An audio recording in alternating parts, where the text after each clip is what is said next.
Good morning, M247 family. What's up? This is your morning marriage. Splash! Come on, let's go get wet. Let's do it. All right. So, y'all, we're going to talk about our marriage vows. What is that? I'm going to read them, but the vows that we take at the altar. There's traditional ones, and some of you guys made up your own vows. Right. We won't get into the other situation about the vows, marriage and all that stuff, but just keeping it simple on this. We're keeping it simple. We're just going to go with the traditional vows that most people use at their wedding. But yeah, you're right. You can go into depth about biblical marriage. Yeah, when we Googled this, what did it say? It says the Western, what did it say? Western traditional marriage vows. Right. So, we're Westernization, this, where we at right now in this current situation, world. Okay. So, I remember a few days ago, sometimes last week, we talked about different things and we touched on marriage vows. And I said, ooh, that'd be a good splash. So we're gonna tackle a little bit of it today. I'm gonna read the vows real quick. I take you to be my wife or husband, to have and to hold. Wife or husband, okay. From this day forward, for better, for worse, for richer, for poorer, in sickness and in health, right, to love and cherish till death do us part, according to God's holy law. And this is my solemn vow. Aww. Just the bride. Memories. So, how many of y'all still holding true to them vows? I am. Me too. Let's talk about. There's some deep words. I mean, there's some, some deep, things to really consider. There, it's just not words. It's just not words. Let's pick it apart. Yeah, it's. Okay. So, in sickness and in health, that's what we're going to focus on today. How about the definition of the man and the woman? Man and man, woman and woman, or what you call.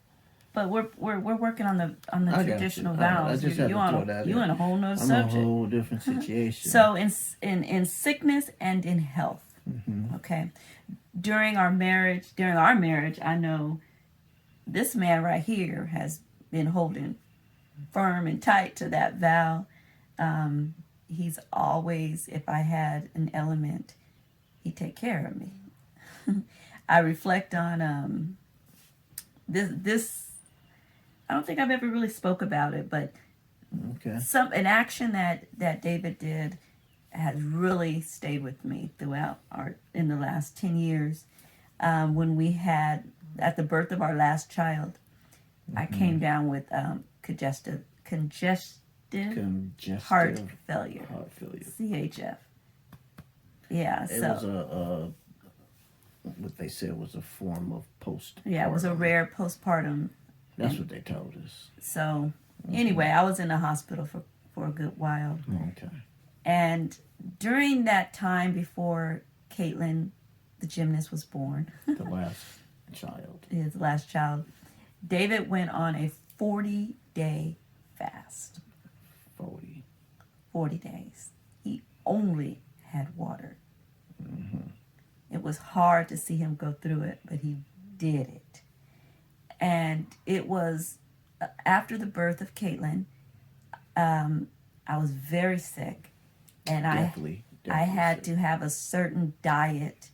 And this man right here, even though he was physically weak, he made sure he went out shopping and purchased all the special diet that I had to eat. It wasn't a choice. I had to eat it. He cooked it. He brought it up to me. He would feed me, and just to be around all them, the fumes and the fragrances of food. And yet, during that whole time, he stayed committed to that 40-day fast and committed to take care of me through sickness and in health. And he did. He nursed me back to health. And that stayed with me. I stayed with you. Cooking the children's food, I mean, just think about it. Sometimes when you're just doing a 1 day fast, or even 3 day fast, a morning to afternoon fast, it's like if you smell something cooking, that just makes it even tougher. But you didn't went everything 40 days. Your whole what you doing thrown out the window because you smell them. You smell it like, all right, Lord, I know what I told you, but you said you would forgive my sins. I made a vow to you, but forgive me. Yeah, I mean, it takes, I just didn't just do it. I knew based on what the report that we had been given. So I had to prepare my mind. So, I was in books that would prepare your mind to fast, and I meditated upon those things. Some stuff I had had read, prior to, but this was like where the rubber meets the road. Got that M247 mug going on. Yeah. Yeah, that's subliminal. That's brand. Subliminal anymore. Right. Anyway, so I had to I had to prepare my psyche, my mind, for the journey. But I think even if I had not prepared my mind for the journey, the psyche was, she's gonna die if she doesn't eat this certain way. So, but it did indeed help, through that process. But it was something that had to be done. You know what I'm saying? This was me saying to the Most High, hey, this is what I'm committed to do. This is your vow. This is my vow to you, to be able to say, I'm going to go through this. My body is going to react because my body wants this food, but I'm throwing all that out the window because I'm committed. I'm showing you my faith. Mm-hmm. This is my works of my faith. So, you got to work. Faith without works is dead. So, that was my approach. Yeah. Yeah, because and that was through my sickness. Mm-hmm. And in health. We didn't separate. He didn't leave me because I wasn't worth much to him in my present health state. And that was a long time without, it was a long time. It was a long time without, and the two, what is the Bible? A lot of consummating going on. Constipation. A lot of consummating going on. What? I just said that, constipating. I don't want people to pay attention to what I'm saying.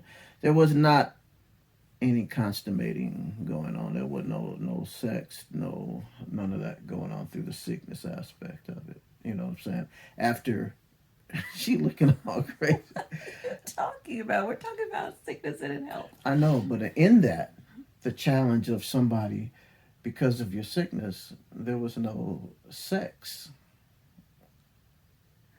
You talked about thong.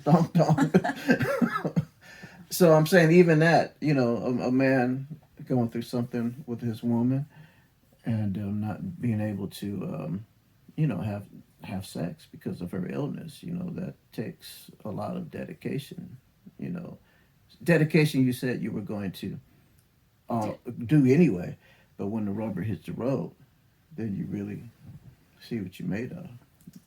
Yes, so our splash has gotten way past our Dang. allotted time. Like we said, vows, you can really, that's why I said we didn't go pick one apart, but we already, went way over our time. But a But couple things. yeah, so we're going to get to some more of the vows.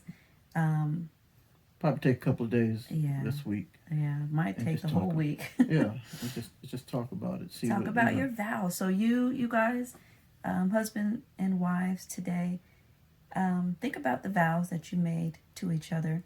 Yeah. What are you committed to? Yeah, and pick apart that one that we picked apart today, in sickness and in health. Discuss it together. Right. Take a 10-minute splash with your husband. Mm-hmm. All right. All right. And as always, keep the faith, because that's how you are going to maintain and advance in life. Y'all have a wonderful day. I holla. Like, subscribe, and turn on those notifications.